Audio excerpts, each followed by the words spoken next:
This is the Star News Brief. I'm Gloria Musimbi. President William Ruto's thunderous reception in his former deputy Rigathi Gachagwa's Mount Kenya backyard appears to have sent tremors through the rank and file of the opposition. There were expectations that the region would make public its displeasure with the president who is visiting the area for the first time since Gachagwa's impeachment.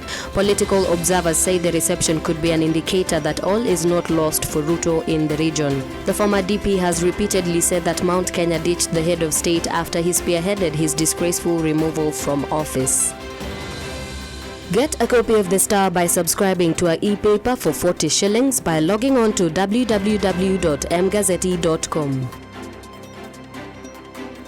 New Health Cabinet Secretary Aden Duale has allayed the fears about the safety of health data and urged Kenyans to be patient to the government reforms in the sector. Appearing before the Senate Delegated Legislation Committee, Duale said the new health system, which seeks to, among other things, unify patients' records, is tamper-proof. Duale told senators that the Digital Health Agency, an entity that will oversee the system, will ensure that health data in the system is protected through the health data cycle.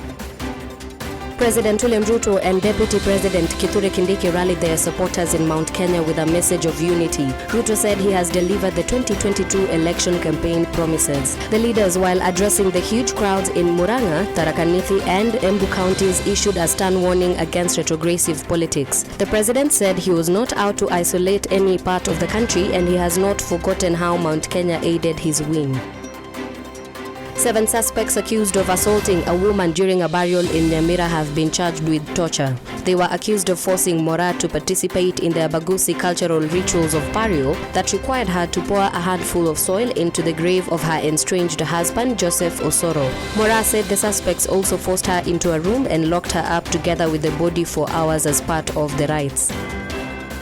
The government has announced a 50% duty waiver on the importation of 5.5 million bags of yellow maize over the next year. The move is intended to alleviate pressure on local maize stocks and help stabilize the price of unga.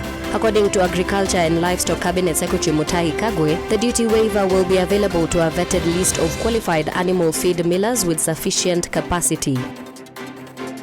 Get a copy of The Star by subscribing to our e-paper for 40 shillings by logging on to www.mgazzetti.com.